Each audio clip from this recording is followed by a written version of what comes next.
Okay, hey everyone. I just wanted to take a minute to talk about our stats culminating project and make sure that you have a record of this if you want to go back to it.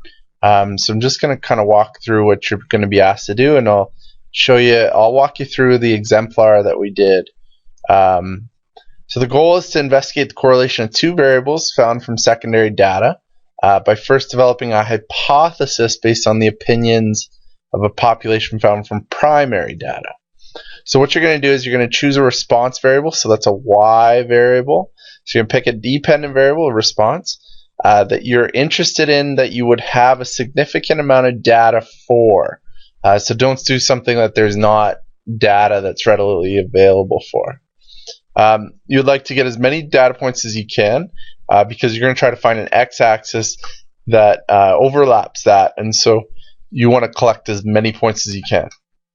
I'm going to use reliable sources, and so I've kind of included some Stats Canada sources. You can use sports websites just as long as they're reliable. You can use other websites too. You just need to make sure that they're credible sources.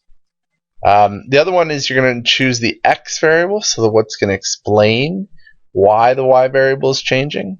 So you're picking an independent variable that you could predict has a correlation, possibly cause and effect with the dependent variable. So not necessarily cause and effect, but you would predict that there's correlation between the dependent variable. Pick a variable that would be interesting if correlation was present or not. So no matter if you're going to find out there's correlation between the two variables, that's great if you found it. But if you don't, I don't want you, I think if you pick it so that it'd be interesting that there's not a correlation, that there still be two really interesting variables to pick. So don't pick a random X variable that has nothing to do with Y, because don't be surprised when they're not correlated. Data should be taken from a different table or source than Y. So if you found the Y value from one table, one source, you got to find the X variable from another source or another website. Another table in Stats Canada is fine. You just can't just take two columns of the same table. Even if they're not correlated, that would still give an interesting conclusion. Example, greenhouse gas and average annual temperature. Either way, it's really interesting because you said, oh, they're not correlated. People will be like, really? That's surprising. The variable cannot be time, so you can't just say, and that's really from the same, that goes with the same source anyway, so it can't be time. It must have a fair number of overlapping representative data points, at least 10. And so, like, if you can get 10 years that overlap, that's great. If you can only get 1 year, then you maybe have to do like over 10 provinces or something like that. I just gotta wait till that goes away. Use a reliable source that explains how the data was obtained. Stats Canada, you can just copy and paste the source, and I'll show you how I did that. Step 3, you're going to create the hypothesis. And so here, I'm just going to kind of go back to the report and show you what that part looked like, and we'll go back to the one variable stuff. And the report, so I included this in your folder for you. So you can see, like, I actually did television broadcast industry and disposable income for Canadians. I had all this data that was represented. You can see, like, some of the data that I had. So operating revenue over the last over this number of years. The source is copied and pasted right from Stats Canada, and it kind of explains what's happening. You're gonna have to explain what these numbers mean, and so, like, you can see in my report that I've included a description of what those numbers mean down here. Right here, when I talked about what the variables are. And so the hypothesis is going to be like what people believe, what your sample of the population, probably that's close to you, believe. So we'll get back to that in a second. And the one variable analysis is all based on that hypothesis, just the questions that you ask. The two variable analysis, so the source and the correlation, that's all going to be done in here, and you can see. And so I like explained what my variables were, like times $1,000. That's where I kind of explained my variables. I put my sources in there just as footnotes. They're pretty easy to do. You just insert footnote, and you can get that in Google Docs.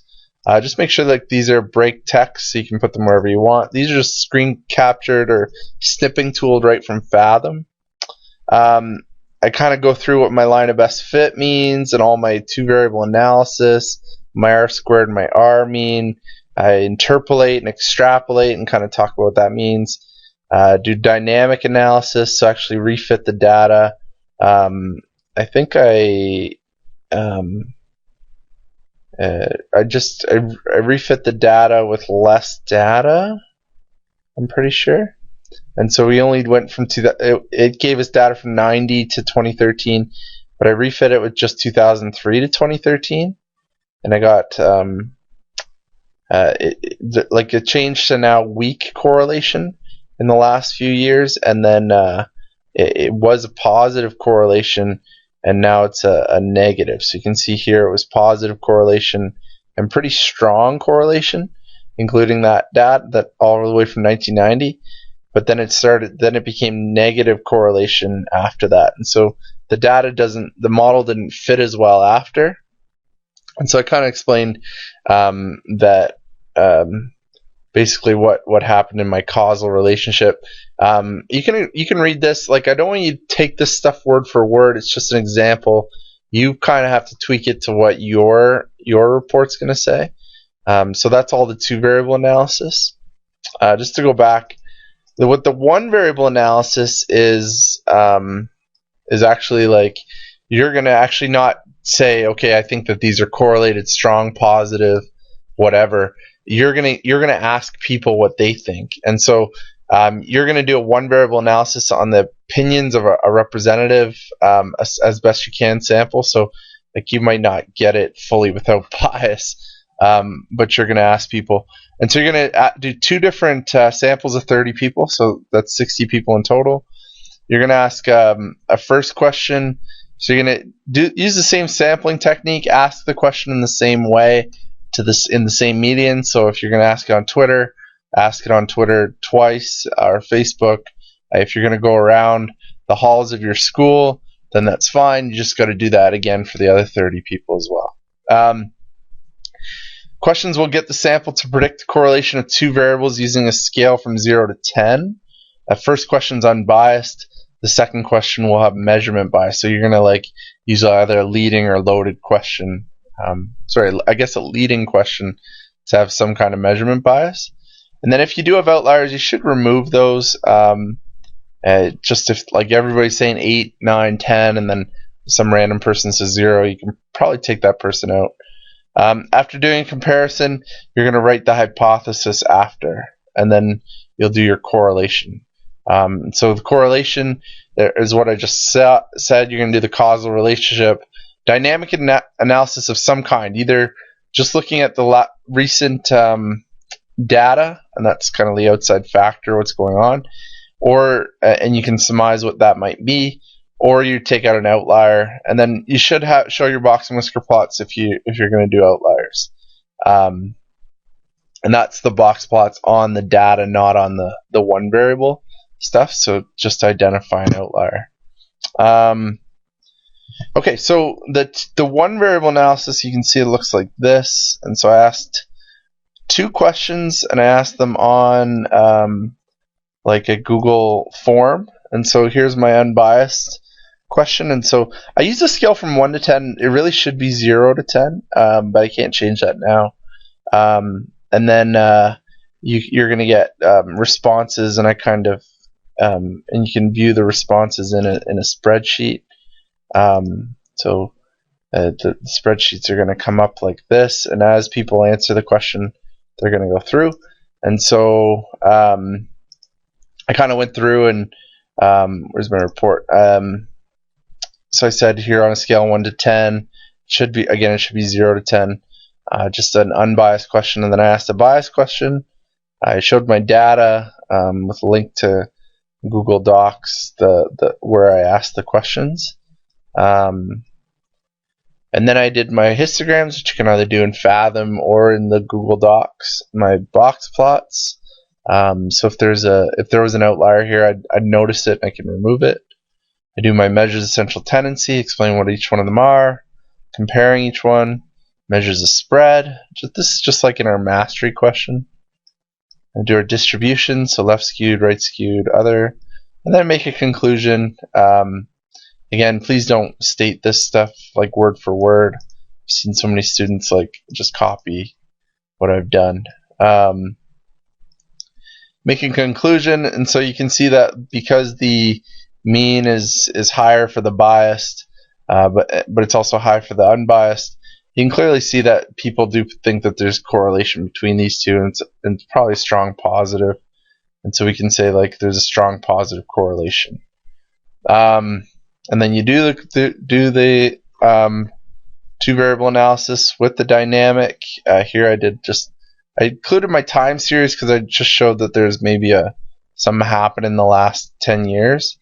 You could show box and whisker plots here and then see like an outlier and take that outlier out and then refit the data and see what happens.